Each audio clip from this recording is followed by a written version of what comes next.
What if I told you that a wooden ship with no engine, no GPS, and no compass helped launch an empire? That the same long, sleek vessels used to raid monasteries in the West also carved trade routes all the way to Constantinople? Welcome to the story of the Viking longship, a technological marvel that did more than just terrorize Europe. It was the vehicle of ambition, exploration, and empire building. From the icy fjords of Norway to the golden domes of Byzantium, this is the forgotten tale of how the Vikings didn't just raid. They connected the medieval world. Grab your mead or your latte, and let's set sail. So let's start with the real MVP of the Viking Age, the longship. Now, most people hear Viking longship and instantly think of blazing villages, horn-blowing warriors, and terrified monks running for their lives. Sure, that happened, but that's only part of the story. These ships weren't just designed to raid, they were built to reach, and that's the key to everything. The longship was more than a war vessel. It was a multi-tool, a floating Swiss army knife with sails and shields. These ships came in different sizes and styles. The Drakkar, sleek, long, and adorned with dragon heads, was built for warfare and intimidation. But then there were the Nars, bulkier, deeper ships made specifically for cargo and trade. These were the long-haul trucks of the Viking world, and they could carry everything from furs, walrus ivory, amber, slaves, wine, and weapons. Thanks to their shallow draft, Viking ships could sail up rivers that other vessels wouldn't even think of touching. Imagine navigating hundreds of miles inland on a boat with no keel, then stepping off right into the heart of a city to do business.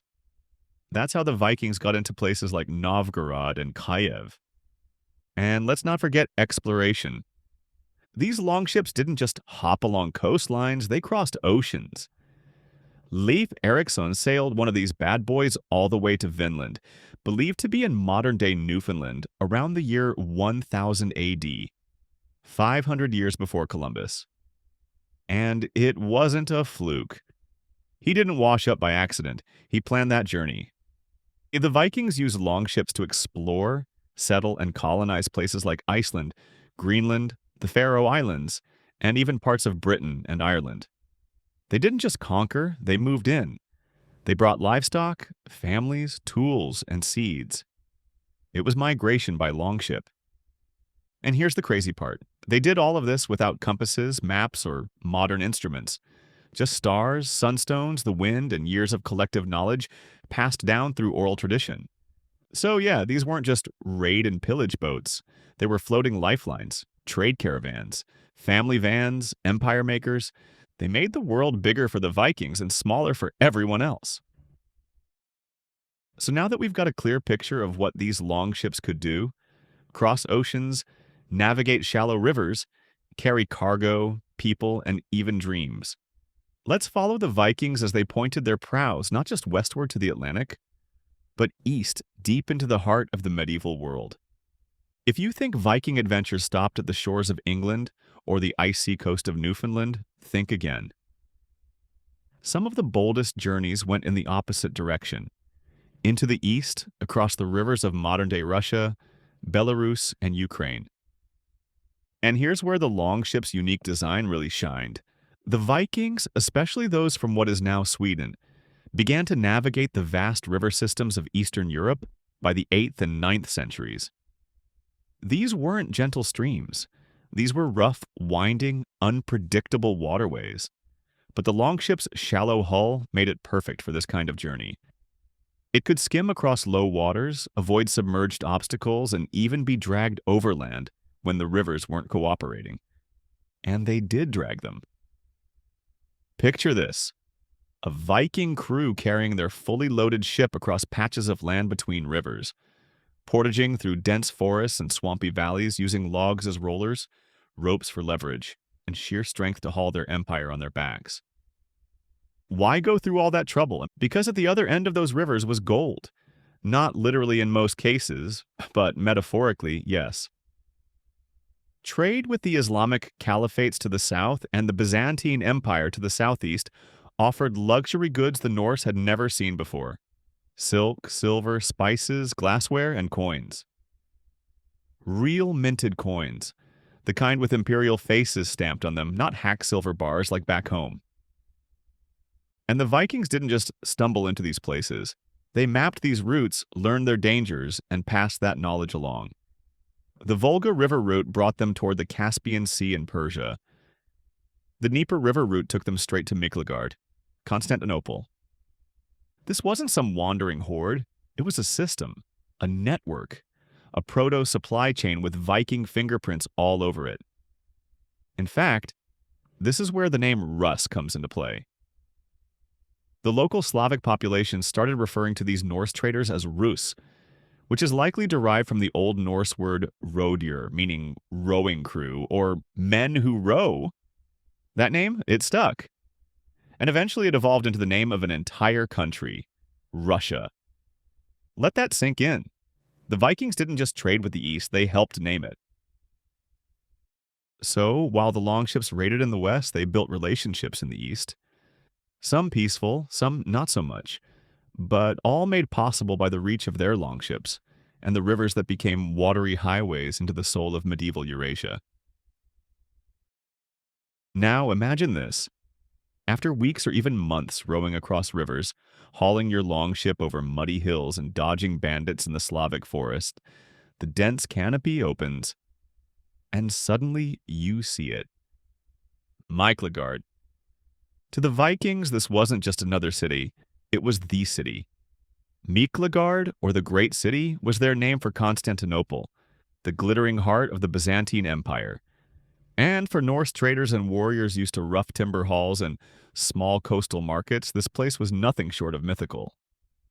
Here were walls that could swallow a mountain, towers capped with golden domes, markets that smelled of cinnamon, incense, and strange spices, and streets paved with marble. And the Hagia Sophia, a cathedral so massive and otherworldly, some sagas say the Vikings thought they had walked into heaven. For a people who had grown up carving gods into wood and stone, this display of imperial wealth and divine architecture was mind-blowing. But they weren't just tourists, they came to trade. And trade they did, eagerly. Vikings brought goods from across their vast world. Fur and walrus ivory from the Arctic Circle, amber from the Baltic. Slaves, unfortunately, captured during raids in Europe. Weapons, iron, and timber. In return, they took home Byzantine silks, gold coins, glassware, wine, and jewelry, not to mention stories, technologies, and customs that began to trickle back into Viking lands. And unlike the West, where Viking ships brought fear, here in Constantinople, they brought respect and opportunity. Because the Byzantines weren't fools, they knew power when they saw it. Viking warriors were big, loud, disciplined, and terrifying in battle. So when the emperors needed elite soldiers they could trust, men not tangled in Byzantine politics, they turned to the Norse. And this is where the next chapter of our story begins. So, what happens when a Norseman steps off his longship, walks through the golden gates of Constantinople, and decides not to leave? He joins the Varangian Guard, a brotherhood of warriors so fierce, so loyal, that emperors trusted them with their lives. Let's be clear. The Vikings didn't just trade with the Byzantines, they signed up. Not as mercenaries for hire, not as disposable muscle. They became an elite imperial bodyguard. And if you're picturing Vikings in horned helmets standing beside silk-robed emperors, okay, ditch the horns, but keep the rest. The Varangian Guard was the emperor's personal strike force, his last line of defense, his enforcers, and often his most trusted protectors. These men were chosen not because they were subtle, but because they weren't. They didn't play politics, they swung axes. They were known for carrying enormous two-handed axes, sometimes called Danish axes, that could split shields or heads clean in half. Their presence alone kept conspirators in check. And get this, they were often more loyal than the emperor's own generals. Why? Because they weren't from around there. They didn't have family or factions in the capital. Their loyalty was to one man, the emperor, and the gold he paid them. And oh, did they get paid? Some of them became rich, like build your own mead hall back home, rich. They returned to Scandinavia dripping in Byzantine bling. Gold-threaded tunics, rare coins, exotic weapons. Sagas even tell of warriors coming home with Byzantine wives. One of the most famous Varangians? Harald Hardrada, a Norwegian prince who fought across the Mediterranean, served in Sicily and Jerusalem, and eventually returned to claim the throne of Norway. His time in the Varangian Guard gave him the wealth, skills, and reputation to become a king. So yes, these warriors left home on longships. They sailed for trade, and some stayed for glory. In Constantinople, they weren't invaders. They were the emperor's wrath in human form. And while they stood guard in marble halls, their ships, those same longships that brought them, remained tied up along the Golden Horn. Always ready. Always waiting. By now, you've probably realized the Viking longship wasn't just a tool of war or even just a trading vessel. It was something much bigger. It was a bridge between worlds. Let's zoom out for a moment. Picture a map of the medieval world. To the far west, Iceland, maybe even Vinland. To the east, Baghdad, Constantinople, the Silk Roads. And in between, the Norse. Sailing, trading, fighting, connecting. And the key to all of it? The long ship. These ships weren't just roaming at random.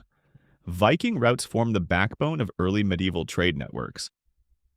We're talking about a movement of goods, people, and ideas across vast distances and dangerous frontiers, centuries before the rise of the Hanseatic League or the European age of exploration. Want evidence? Archaeologists have found Arabic dirhams, silver coins from the Islamic world, buried in Viking hoards in Sweden and Gotland.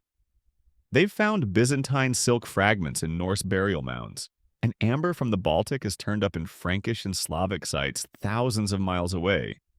This wasn't coincidence, it was commerce. And with commerce came culture. As the Vikings journeyed between civilizations, they absorbed more than wealth. They picked up customs, languages, art styles, clothing, even architectural ideas. In some cases, they brought Christian missionaries back to Scandinavia. In others, they carried Slavic influences into their settlements. It was in many ways the first true taste of globalization in Europe. And think about this. All of it happened in a time when most Europeans barely ventured beyond their own villages. The Vikings, meanwhile, were building multicultural contact zones across oceans and rivers, on ships made with axes and iron nails. Even their very presence changed maps. The cities of Novgorod, Kiev, and Smolensk owe much of their early prominence to Norse trade activity along the river routes. These weren't just pit stops. They became centers of culture and power, shaped by Viking settlers who married into local elites, built fortresses, and left their mark on languages and governance. And how did they get there? Not on horseback, not through dusty caravan trails, but on longships cutting through the water like arrows, dragging whole civilizations into contact along the wake. Okay, so we've seen where the longships went, what they carried, and how they changed the world. But now let's ask a simpler question. How were they even built? Because, spoiler alert, these weren't slapped together like driftwood rafts. Viking shipbuilding was engineering mastery, centuries ahead of its time. It all started with the trees. Not just any trees. Viking shipwrights knew how to read wood like a language.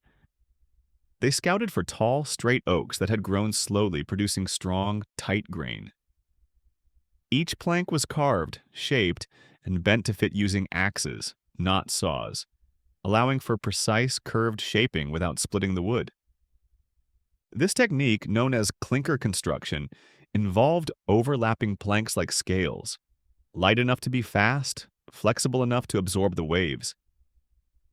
They were sealed with tarred wool or moss and fastened with hand-forged iron rivets. No glue, no nails from a store, just metal, muscle, and mastery. And here's the real kicker. Every ship was custom built. There were no blueprints, no written instructions. This knowledge lived in the hands and minds of master shipwrights, passed down through generations. Fathers taught sons, craftsmen trained apprentices. Building a longship was a community event and a cultural ritual, and the community didn't stop at the building site. Sailors and warriors were often part of the process. They'd test the ship as it was built, adjusting weight distribution, sail placement, even the balance of the rudder. The whole process was collaborative, and it made the difference between life and death on the sea. Let's talk specs. A fully rigged longship like the Gokstad ship, one of the best preserved ever found, was over 75 feet long but only 16 feet wide. That made it narrow, sleek, and fast. It had 16 oars on each side and could cruise at around 10 knots, or about 12 miles per hour, without wind. And when the wind picked up, they hoisted a square woolen sail, dyed in bright reds or stripes, and surged forward like sea beasts. Even today, naval engineers marvel at Viking ship design. Replicas of longships have crossed the Atlantic with zero modern tech, just to prove it can still be done. And it can. Because these weren't just boats. They were the spines of Viking society, symbols of status, tools of survival, and instruments of expansion. A chieftain without a longship was just a farmer. A warrior without a ship was stuck on shore. A trader without a vessel broke. To build a longship was to build power, and the Vikings knew it. So, what became of the longship after the Viking Age ended? Did it just vanish into the fog of history? Not even close. Even after the sails were lowered and the axes sheathed, the Viking longship left a mark so deep it's still visible over 1,000 years later. For starters, its design, the sleek hull, the overlapping planks, the shallow draft, became a template for future naval engineering. The longship inspired everything from medieval merchant cogs to exploration caravels. It showed the world how to build a vessel that could go anywhere and come back rich.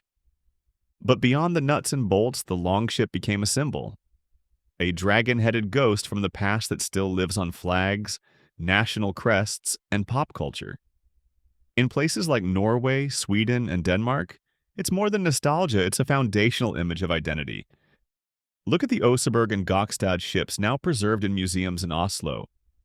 These weren't just buried, they were entombed like royalty, filled with goods, offerings, even animals.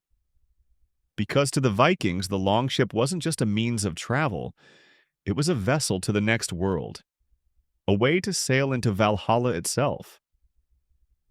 Even today, you'll see longships recreated at Viking festivals, historical reenactments, and tourist harbors. Some are full replicas, seaworthy and handcrafted. Others are ceremonial, burned at sea during funerals to honor the old ways. The ship is still sacred. And let's not forget its role in storytelling. From the sagas of Iceland to the showrooms of Hollywood, the longship has become an icon. Whether it's slicing through stormy waves in a video game or riding fire into the sky on a funeral pyre, its image never gets old. Because it wasn't just a boat, it was a stage, a weapon, a home, a coffin, a legend. And that's what makes the Viking longship immortal. Not because it survived the centuries, but because it changed the course of them. So now you know, the Viking longship wasn't just a tool of conquest. It was a symbol of ambition, a vehicle of exploration, and the wooden thread that wove together empires, economies, and cultures from the fjords of Norway to the gates of Byzantium. It's easy to think of the Vikings as just raiders and warriors, but follow the wake of their ships and you'll see something much more powerful. A civilization in motion, driven by trade, curiosity, survival, and yes, the occasional pillaging. And at the heart of it all was the longship, a marvel of design, a weapon of expansion, and a floating bridge between the old world and the new. If this journey across seas and centuries sparked your curiosity, drop a like on this video. It helps us reach more history lovers just like you. Subscribe for more immersive deep dives into the hidden corners of the past. Thanks for sailing with us. Until next time, May your sails catch wind, your stories grow long, and your curiosity never drop anchor.